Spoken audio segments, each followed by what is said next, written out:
Hello friend. तो कैसे हैं आप लोग। आशा करता हूँ आप सभी अच्छे होंगे और आपकी स्टडी काफ़ी अच्छी चल रही होगी।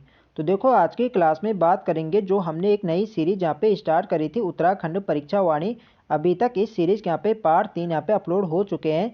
तो जिन लोगों ने अभी तक ये पार्ट यहाँ पे नहीं देखे हैं तो आप लोग प्लेलिस्ट में जाके देख सकते हैं। तो आज इस सीरीज़ के यहाँ पे चौथा पार्ट है। तो आज की क्लास में भी आपके यहाँ पे महत्वपूर्ण प्रश्न यहाँ पे देखने को मिलेंगे जो आपकी आने वाली सभी भर्ती परीक्षाओं के लिए काफ़ी महत्वपूर्ण रहेगी। तो चलिए आज की क्लास को स्टार्ट करते हैं बिना किसी देरी के। फर्स्ट क्वेश्चन यहाँ पे देखेंगे, कौशिक समिति ने उत्तराखंड की राजधानी के रूप में गैरसैंण स्थान की सिफारिश की थी जो उत्तराखंड के डैश जिले में स्थित है। तो गैरसैंण आपके किस जनपद में, तो गैरसैंण आपके चमोली जनपद में, शिवालिक इसका सही आंसर है। तो देखो, वर्तमान में उत्तराखंड के जो ग्रीष्मकालीन राजधानी ये गैरसैंण है, ये आपको ध्यान रखना है। और आपके किस जनपद में, तो आपके चमोली जनपद में, शिवालिक इसका यहाँ पे सही आंसर है। अगला प्रश्न यहाँ पे देखेंगे, चंद्रसिंह गढ़वाली का वास्तविक नाम क्या था। तो इसका जो सही आंसर है ये ऑप्शन बी, चंद्रसिंह भंडारी। तो देखो, पेशावर कांड का नायक क्या हीरो के नाम से जाना जाता है वीर चंद्रसिंह गढ़वाली को, और इनका जो वास्तविक नाम था ये था चंद्रसिंह भंडारी। ये आपको ध्यान रखना है, बी वाला इसका सही आंसर है। और पेशावर की घटना कब हुई थी, तो ये हुई थी 23 अप्रैल 1930 को। ये भी आपको ध्यान रखना है, डायरेक्ट क्वेश्चन पूछा जा सकता है। और चंद्रसिंह गढ़वाली का संबंध किस बटालियन से था, तो ये था 2/18 बटालियन से। ये भी आपको ध्यान रखना है, इंपॉर्टेंट है परीक्षा की दृष्टि से। नेक्स्ट क्वेश्चन देखेंगे, जनवरी 1921 में निम्न में से किस स्थान पर सरयू नदी के तट पर कुल्ली बेगार न देने की शपथ ली गई। तो इसका जो सही आंसर है यह ऑप्शन सी, बागेश्वर। 13-14 जनवरी 1921 को सरयू नदी के तट पर बागेश्वर में कुल्ली बेगार आंदोलन होता है। और इस आंदोलन का नेतृत्व किसने किया था, तो ये क्या था, बद्रीदत्त पांडे, हरगोविंद पंत और चिरंजी लाल ने। ये भी आपको ध्यान रखना है, पूछा जाता है कि कुल्ली बेगार आंदोलन का नेतृत्व किसके प्रयासों से हुआ था, तो यह था बद्रीदत्त पांडे, हरगोविंद पंत और चिरंजी लाल। ये भी आपको ध्यान रखना है। नेक्स्ट क्वेश्चन देखेंगे, भारतीय राष्ट्रीय आंदोलन के दौरान उत्तराखंड के निम्नलिखित में से किस स्थान पर महात्मा गांधी बहुत दिनों तक रुके थे।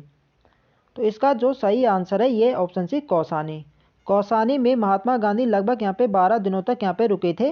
और कौसानी महात्मा गांधी को अत्यधिक प्रिय लगता है। और कौसानी को महात्मा गांधी ने भारत के स्विट्जरलैंड के नाम से भी विभूषित किया था। ये भी आपको ध्यान रखना है, पूछा जाता है कि भारत का स्विट्जरलैंड किसे कहा जाता है, तो ये कहा जाता है कौसानी को, और ये कहा था महात्मा गांधी ने। नेक्स्ट क्वेश्चन देखेंगे, कूर्मांचल केसरी नाम से कौन जाने जाते हैं। तो कूर्मांचल केसरी के नाम से जाने जाते हैं बद्रीदत्त पांडे। डी वाला इसका सही आंसर है। यदि गढ़वाल केसरी के नाम की बात करें तो गढ़वाल केसरी के नाम से अनसुया प्रसाद बहुगुणा को जाना जाता है। ये भी आपको ध्यान रखना है। कुमाऊं केसरी के नाम से तो बद्रीदत्त पांडे, और गढ़वाल केसरी के नाम से जाना जाता है अनसुया प्रसाद बहुगुणा को। ये आपको ध्यान रखना है।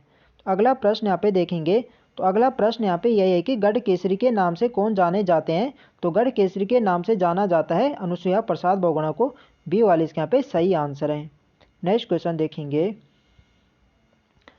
निम्नलिखित में से किसने महात्मा गांधी की दांडी यात्रा में भाग लिया था।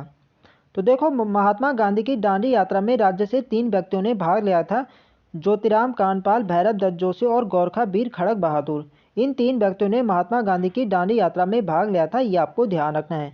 तो इसका जो सही आंसर हो जाएगा ये होगा ऑप्शन डी, भैरव दत्त जोशी। भैरव दत्त जोशी, ज्योतिराम कांडपाल और गोरखा वीर खड़ग बहादुर, इनके नाम भी आपको ध्यान रखने हैं। नेक्स्ट क्वेश्चन देखेंगे, कार्तिकेयपुर राजवंश ने मध्य हिमालय में सांस्कृतिक क्षेत्र अंतर्गत किस कला की अनमोल धरोहर छोड़ी है। तो इसका जो सही आंसर है ये ऑप्शन सी, वास्तुकला। सी वाले इसके यहाँ पे सही आंसर है। नेक्स्ट क्वेश्चन देखेंगे, कार्तिकेयपुर राजवंश से संबंधित अब तक कितने अभिलेख प्राप्त हुए हैं। तो अब तक कार्तिकेयपुर राजवंश से लगभग 8 ताम्रलेख प्राप्त हुए हैं। डी वाले इसके यहाँ पे सही आंसर है। नेक्स्ट क्वेश्चन देखेंगे, उत्तराखंड से प्राप्त ताम्र अभिलेख तथा उनसे संबंधित राजा अथवा राजकुमार के संदर्भ में निम्न में से कौन सा विकल्प सुमेलित है। तो यहाँ पे आप लोग यहाँ पे देख सकते हैं, इस यहाँ पे बताना है कौन से यहाँ पे सही सुमेलित है। तो इसका जो सही आंसर है ये ऑप्शन डी, त्रिशूल लेख ताम्रपत्र। ये आपके देवी सिंह से संबंधित है। केवल यहाँ पे डी वाले यहाँ पे सही दिया गया है, बाकी यहाँ पे गलत दिए गए। तो डी वाले यहाँ पे हमारा सही आंसर हो जाएगा। नेक्स्ट क्वेश्चन देखेंगे, उत्तराखंड राज्य में 1 सितंबर को काला दिवस के रूप में मनाया जाता है, यह निम्न में से किस घटना के संदर्भ में है? तो इसका जो सही आंसर है ये ऑप्शन ए, 1994 के खटीमा गोलीकांड के। तो देखो 1 सितंबर 1994 को खटीमा गोलीकांड होता है और इसे ही उत्तराखंड में काला दिवस के रूप में मनाया जाता है, ये आपको ध्यान रखना है। तो ये वाले यहाँ पे हमारा सही आंसर हो जाएगा। नेक्स्ट क्वेश्चन देखेंगे, भारतीय राष्ट्रीय कांग्रेस के कलकत्ता अधिवेशन 1886 में उत्तराखंड से कौन उपस्थित हुए थे? तो देखो सेम यही क्वेश्चन आपके यहाँ पे आपका जो हाल ही में यहाँ पे फॉरेस्ट गार्ड का एग्जाम हुआ था, सेम यही क्वेश्चन उसमें यहाँ पे पूछा गया था कि भारतीय राष्ट्रीय कांग्रेस के कलकत्ता अधिवेशन 1886 में उत्तराखंड से कौन उपस्थित थे? तो इसका जो सही आंसर है यह ऑप्शन सी, ज्वालादत्त जोशी। सी वाले इसके यहाँ पे सही आंसर है। नेक्स्ट क्वेश्चन देखेंगे, गांधी ने कुमाऊं की यात्रा सर्वप्रथम कब की थी? तो महात्मा गांधी ने जो कुमाऊं की यात्रा सर्वप्रथम करी थी, ये करी थी जून 1929 में। ये वाले इसके यहाँ पे सही आंसर है। नेक्स्ट क्वेश्चन देखेंगे, बिस्नी देवी शाह कौन थी? तो बिस्नी देवी एक स्वतंत्रता संग्राम सेनानी थी। डी वाले इसका सही आंसर है। और यह राज्य से जेल जाने वाली, स्वतंत्रता आंदोलन में जेल जाने वाली राज्य की प्रथम महिला है, ये भी आपको ध्यान रखना है। यदि प्रथम व्यक्ति पूछे जाए तो प्रथम व्यक्ति मोहन श्याम मेहता है और स्वतंत्रता आंदोलन में जेल जाने वाली प्रथम महिला बिस्नी देवी शाह है, ये आपको ध्यान रखना है। तो डी वाला हमारे यहाँ पे सही आंसर हो जाएगा। यह एक स्वतंत्रता संग्राम सेनानी है। डी वाले यहाँ पे सही आंसर है। नेक्स्ट क्वेश्चन देखेंगे, तो देखो फ्रेंड्स वीडियो पसंद आ रही तो फ्रेंड्स वीडियो को लाइक करें, शेयर करें और जो लोग चैनल पर नए हैं चैनल को सब्सक्राइब करें। नेक्स्ट क्वेश्चन है हमारा, बेगार आंदोलन कब और कहां से प्रारंभ हुआ? तो बेगार आंदोलन ये प्रारंभ हुआ था 13-14 जनवरी 1921 को बागेश्वर में। डी वाले इसके यहाँ पे सही आंसर है। नेक्स्ट क्वेश्चन देखेंगे, उत्तराखंड का बारदोली किस स्थान अथवा स्थल को कहा जाता है? तो देखो उत्तराखंड या कुमाऊं का बारदोली पूछा जाए तो ये कहा जाता है सल्ट क्षेत्र को। ये वाले इसके यहाँ पे सही आंसर है। यदि पूछा जाए कि गढ़वाल का बारदोली किसे कहा जाता है, तो गढ़वाल का बारदोली कहा जाता है गुजरों को। ये भी आपको ध्यान रखना है। नेक्स्ट क्वेश्चन देखेंगे, त्रिभुवन राज के शिलालेख में प्रथम कत्तूरी नरेश के रूप में किसका नाम उल्लेखित है? तो इसका जो सही आंसर है यह ऑप्शन बी, बसंत देव। बी वाले इसके यहाँ पे सही आंसर है। नेक्स्ट क्वेश्चन देखेंगे, भारती चंद ने डोटी नेपाल विजय निम्न में से कब किया था? तो इसका जो सही आंसर है ये ऑप्शन ए, लगभग 1451-52 ईस्वी में भारती चंद ने डोटी नेपाल पर विजय प्राप्त किया थी। ये वाले इसके यहाँ पे सही आंसर है। नेक्स्ट क्वेश्चन देखेंगे, पंवार वंश के शासक अजय पाल के संदर्भ में क्या सही नहीं है? तो यहाँ पे आप लोग ऑप्शन देख सकते हैं। इसे पंवार वंश का वास्तविक संस्थापक माना जाता है। इसकी प्रारंभिक राजधानी देवलगढ़ थी जिसे बाद में चांदपुर ले गया। अजय पाल के समय चंद राजा कीर्ति चंद का आक्रमण गढ़देश पर हुआ था और अंतिम रूप से इसने अपनी राजधानी श्रीनगर में स्थानांतरित करी थी। तो यहाँ पे बताना है कि कौन सा कथन यहाँ पे सही नहीं है। तो इसका जो सही आंसर है ये ऑप्शन बी, इसकी प्रारंभिक राजधानी देवलगढ़ थी जिसे बाद में चांदपुर ले गया। तो देखो इसने जो अपनी राजधानी बनाई थी, ये पहले इनकी जो शुरुआती राजधानी थी पंवार वंश की थी चांदपुरगढ़। चांदपुरगढ़ से अजय पाल ने अपनी राजधानी देवलगढ़ स्थानांतरित करी थी और इसके बाद इसने अपनी राजधानी देवलगढ़ से श्रीनगर स्थानांतरित करी थी फाइनली। ये आपको ध्यान रखना है। तो बी वाला कथन यहाँ पे गलत दिया गया है, बाकी आपके यहाँ पे सही है। तो बी वाला हमारे यहाँ पे सही आंसर हो जाएगा। नेक्स्ट क्वेश्चन देखेंगे, रवाई कांड कहाँ हुआ था? तो रवाई जो घटना हुई थी ये आपके तिलाड़ी में होती है, जिसे तिलाड़ी कांड के नाम से भी जाना जाता है। बी वाले यहाँ पे सही आंसर हो जाएगा। और कब हुआ थी ये घटना? तो ये हुई थी 30 मई 1930 को। डेट भी आपको ध्यान रखने पूछी जाती है। नेक्स्ट क्वेश्चन देखेंगे, चारण उपनाम से जाने जाते हैं। तो चारण उपनाम से कौन इतिहासकार जाने जाते हैं? तो ये जाने जाते हैं शिव प्रसाद डबराल। डी वाले इसके यहाँ पे सही आंसर है। नेक्स्ट क्वेश्चन देखेंगे, उत्तराखंड के उस नेता का क्या नाम था जिसकी मृत्यु उस भूख हड़ताल के कारण हुई जो उसने 1942 में जेल में प्रारंभ की? तो इसका सही आंसर है ऑप्शन सी। आप लोग जानते हैं सिरदेव सुमन की जेल में मृत्यु हुई थी भूख हड़ताल के कारण। तो सी वाले यहाँ पे सही आंसर हो जाएगा। नेक्स्ट क्वेश्चन देखेंगे, जब भारत स्वतंत्र हुआ तो रियासत गढ़वाल का राजा कौन था? तो देखो स्वतंत्रता के समय जो गढ़वाल के राजा थे ये थे मानवेंद्र शाह। और यदि पूछा जाए कि अंतिम पंवार या अंतिम गढ़वाल के राजा कौन थे, तो ये भी मानवेंद्र शाह थे। ये भी आपको ध्यान रखना है, इंपॉर्टेंट है परीक्षा की दृष्टि से। नेक्स्ट क्वेश्चन देखेंगे, जिस आदिवासी नेता को जगत पिता धरती आबा कहा जाता था वह था। तो देखो, जो धरती आबा के नाम से जाना जाता है या जगत पिता के नाम से जाने जाते हैं, ये कहा जाता था बिरसा मुंडा को। डी वाला इसका सही आंसर है। नेक्स्ट क्वेश्चन देखेंगे, नेपाल के मल्ल राजा कुमाऊं क्षेत्र को निम्न में से क्या कहते थे। तो नेपाल के मल्ल राजा कुमाऊं क्षेत्र को पर्वत डोटी के नाम से जानते थे। ये वाला इसके यहाँ पे सही आंसर है। नेक्स्ट क्वेश्चन देखेंगे,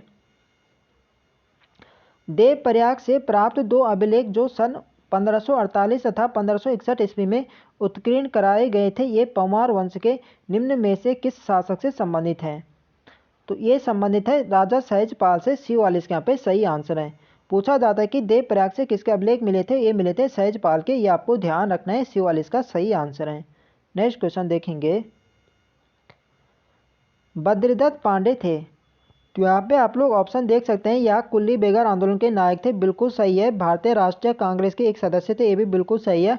हिंदू महासभा के सदस्य थे, हिंदू महासभा के सदस्य नहीं थे। तो पहला दूसरा यहाँ पे सही दिया गया है। तो नीचे यहाँ पे कोट यहाँ पे दिए गए हैं और कोट के आधार पर बताना है कि यहाँ पे सही उत्तर का चयन करना है। तो यहाँ पे जो यहाँ पे सही होगा पहला व दूसरा। तो ऑप्शन ए हमारे यहाँ पे सही आंसर हो जाएगा। नेक्स्ट क्वेश्चन यहाँ पे देखेंगे, कुमाऊं में भारतीय राष्ट्रीय कांग्रेस की स्थापना हुई थी। तो कुमाऊं में भारतीय राष्ट्रीय कांग्रेस की स्थापना हुई थी वर्ष 1912 में। सी वाले इसके यहाँ पे सही आंसर है। तो देखो, यह क्वेश्चन आपको ऐसा भी पूछा जाता है कि अल्मोड़ा कांग्रेस की स्थापना किस वर्ष हुई थी। तो अल्मोड़ा पूछा जाए या कुमाऊं कांग्रेस पूछा जाए तो एक ही है। तो ये हुई थी वर्ष 1912 में। आपको ध्यान रखना है, सी वाला हमारे यहाँ पे सही आंसर हो जाएगा। नेक्स्ट क्वेश्चन देखेंगे, खादी के प्रचार के लिए वर्ष 1937 में चनौदा अल्मोड़ा में गांधी आश्रम की स्थापना करने में किसकी मुख्य भूमिका थी। तो इसका जो सही आंसर है ये ऑप्शन सी, शांतिलाल त्रिवेदी। खादी के प्रचार के लिए 1937 में चनौदा अल्मोड़ा में गांधी आश्रम की स्थापना ये करी थी शांतिलाल त्रिवेदी ने। सी वाले इसके यहाँ पे सही आंसर है। नेक्स्ट क्वेश्चन देखेंगे, कत्यूरी शासकों की राजधानी थी। तो कत्यूरी शासकों की राजधानी एक कार्तिकेयपुर थी। सी वाले इसका सही आंसर है। नेक्स्ट क्वेश्चन देखेंगे, निम्नलिखित में से किस चंद वंशीय शासक का कुमाऊं की प्रसिद्ध वीरांगना भागा दौन्यान के साथ द्वंद्व युद्ध की प्रशंसा पवाड़ों एवं भड़ाकों ने किया था। तो इसका जो सही आंसर है ये ऑप्शन डी, भारती चंद के समय। डी वाले में यहाँ पे सही आंसर है। नेक्स्ट क्वेश्चन देखेंगे, मनोदय काव्य की रचना निम्नलिखित किस पंवार वंश के शासक के काल में हुआ था। तो देखो, मनोदय काव्य की रचना ये करी थी भरत कवि ने और ये की थी मान शाह के समय। सी वाले इसका सही आंसर है। तो देखो, मान शाह के दरबारी कवि ही भरत कवि थे और इन्होंने मनोदय काव्य की रचना करी थी। ये आपको ध्यान रखना है, इंपॉर्टेंट है परीक्षा की दृष्टि से। डायरेक्ट क्वेश्चन बनेगा कि मनोदय काव्य की रचना किसने करी थी, तो ये करी थी भरत कवि ने। और भरत कवि किसके दरबारी कवि थे, ऐसे भी यहाँ पे पूछा जाता था। तो ये मान शाह के दरबारी कवि थे। ये भी आपको ध्यान रखना है। नेक्स्ट क्वेश्चन देखेंगे, उत्तराखंड राज्य के संदर्भ में निम्नलिखित किस घटना को क्रूर शासक की क्रूर साजिश कहा गया था। तो देखो, जो 2 अक्टूबर 1994 को रामपुर तिराकार जिसे मुजफ्फरनगर कांड के नाम से जाना जाता है, इस घटना को क्रूर शासक की क्रूर साजिश कहा गया है। ये आपको ध्यान रखना है। ये वाले इसके यहाँ पे सही आंसर है। नेक्स्ट क्वेश्चन देखेंगे, 1814 में निम्नलिखित किस अंग्रेज गवर्नर जनरल ने गोरखों द्वारा हत्याए गए क्षेत्र पर अधिकार करने का आदेश दिया गया था। तो ये दिया गया था लॉर्ड हेस्टिंग ने दिया था। बी वाले इसके यहाँ पे सही आंसर है। नेक्स्ट क्वेश्चन देखेंगे, कुल्ली बेगार प्रथा के उन्मूलन हेतु एक व्यापक आंदोलन 13 जनवरी 1921 ईस्वी को हुआ था। तो आप लोग जानते हैं 13-14 जनवरी 1921 को ये हुआ था आपके बागेश्वर में कुल्ली बेगार आंदोलन। तो डी वाले यहाँ पे सही आंसर हो जाएगा। नेक्स्ट क्वेश्चन देखेंगे और आज की वीडियो का हमारे यहाँ पे अंतिम प्रश्न है, गढ़वाल राजवंश का इतिहास की रचना किसने की। तो गढ़वाल राजवंश की इतिहास की रचना ये करी है मोलाराम ने। ऑप्शन ए इसके यहाँ पे सही आंसर है। तो फ्रेंड्स, ये थे हमारे आज के अति महत्वपूर्ण प्रश्न। तो आई होप आपको वीडियो अच्छी लगे तो फ्रेंड्स वीडियो को लाइक करें, शेयर करें और जो लोग चैनल पर नए हैं चैनल को सब्सक्राइब करें। मिलते हैं नेक्स्ट वीडियो में, तब तक के लिए जय हिंद दोस्तों।